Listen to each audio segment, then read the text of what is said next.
Welcome back to a new video. As promised, I'm going to be trying to rebind an actual paperback book today. This is my old copy of Jane Eyre with a $3.99 or £2.99 price tag that I got when I was a kid from a used bookstore, and it is published, or reprinted I guess, in '94, I believe.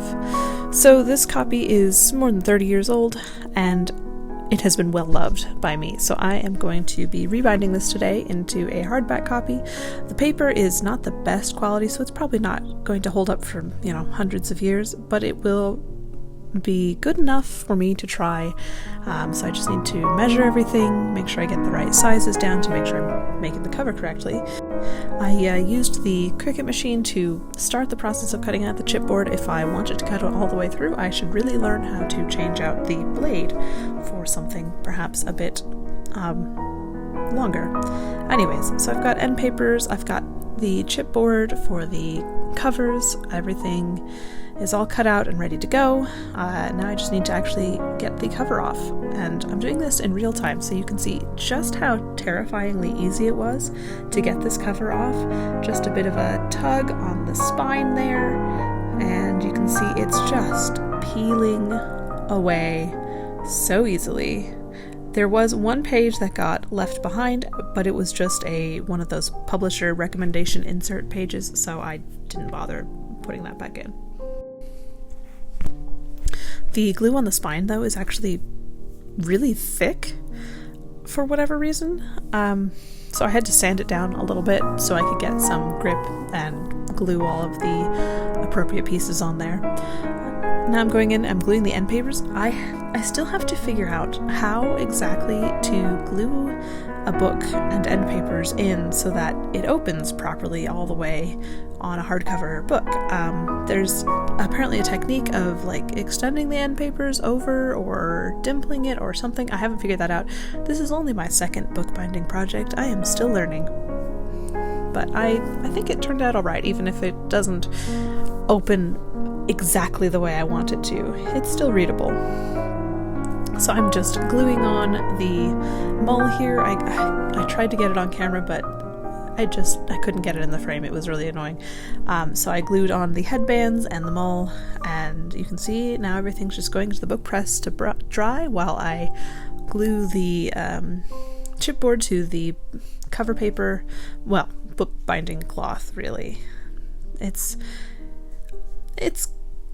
not a tidy process, I will admit. I need to use more waste paper, but I don't actually have a lot of random waste paper lying around. So there was a tiny smidge of glue that got on the front of my book cloth, which is really a bummer because you can see it more than I would have hoped. I tried to cover it up later with some of the vinyl decorations, but that's you'll hear that story in a minute. So here I'm just gluing all the chipboard together onto the book cloth, making sure it's spaced properly. I think these spacers might actually be slightly too small for some of these bigger books. I'm going to do some research and figure it out.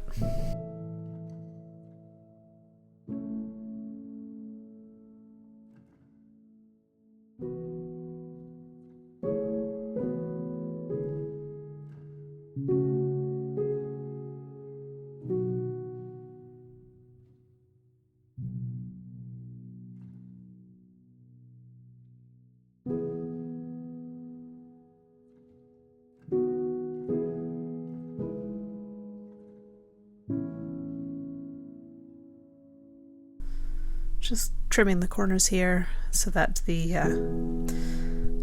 book cloth can be folded over and mitered properly at the corners. Again, that rotary cutter doesn't go through paper very well, but it works great on fabric, which makes sense because it's literally designed for fabric. Just gluing the cover corners on. This is actually one of the funnest parts of the process, I have to admit, because it comes together so quickly.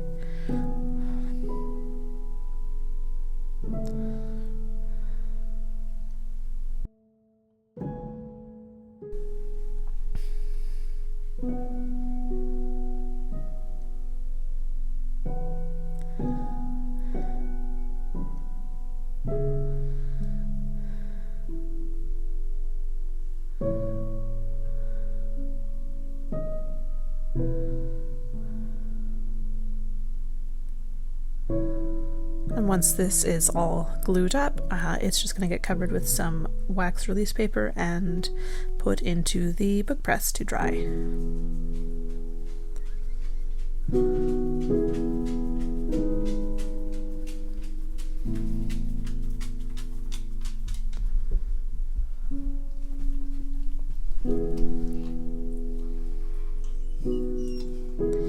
Okay, now this starts the vinyl process, and I have to say this was the most frustrating part of the entire project. I have learned now that I've done this to only use name brand Cricut vinyl, because when I was trying to weed, you can see here I'm really struggling to get these pieces out, and the vinyl did not cut properly, it didn't peel properly. Every time I tried to get some of these fiddly little details on, it just would not work. So the final product ended up not having Charlotte Bronte's name on there. It did not have anything on the spine, and some of the side pieces on the back just did not come out at all, so I had to take them off entirely. You can even see on the front cover in the final reveal that some of the fiddly weeding details on the bottom decoration of the front cover didn't come out because I just couldn't get it. So I will be investing in some name brand Cricut iron-on vinyl, because this stuff that I got I would not recommend in the slightest. It took me hours and hours to get this weeded, and I used tweezers and weeding tools and scissors, and it was awful.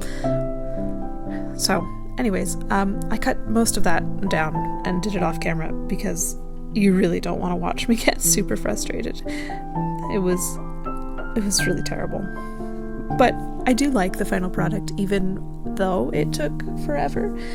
Perhaps I like it more because it took forever. No, that's not true. I wish it were a faster, easier process, but you know, you do what you can with what you've got, and then you learn that perhaps you get what you pay for.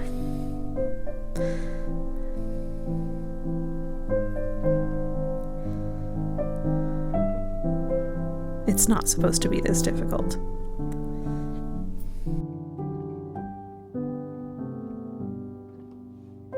Anyways, here I am just placing those terribly frustrating final pieces onto the front cover, making sure it's all straight and putting it on with a heat press, which worked lovely. It worked just as it was supposed to for the most part, and honestly, the rest of the process should not have been that difficult.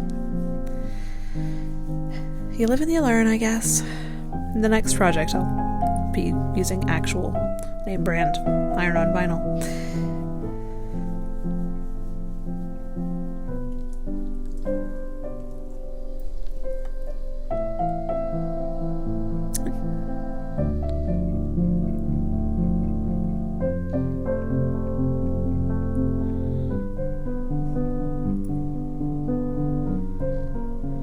Still, I think it looks alright.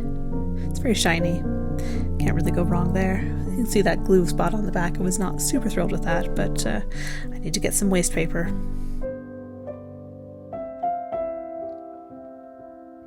So here I am just gluing the book block into the cover. Again, I still need to learn how to arrange the inked papers properly so that it opens fully all the way when it's glued in and ready for reading and whatnot, but it is readable. You can definitely read it.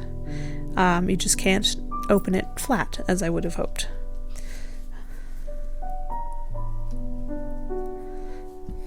This part is the most frustrating for me because I glue it up. It's super easy to glue. You press it all into place and then you just have to wait for glue to dry. But then I would take a hobby that required glue to dry. So here is the final result. You can see it doesn't show up great on camera because of the foiling is you have to catch the light right, but again, there's no decoration on the spine, and I love the little filigree on the back. Very pretty. I really like how this turned out for a second bookbinding project. First time binding an actual, already made book. I think it worked out really well. In this nice green color with the headbands there, it matches nicely, and the end papers. So maybe it didn't work out quite as I would have hoped, But I am quite pleased with it all the same, and it will absolutely be going on my shelf. I shall be starting a bookbinding project shelf, and I'm really excited to see where this whole bookbinding hobby takes me.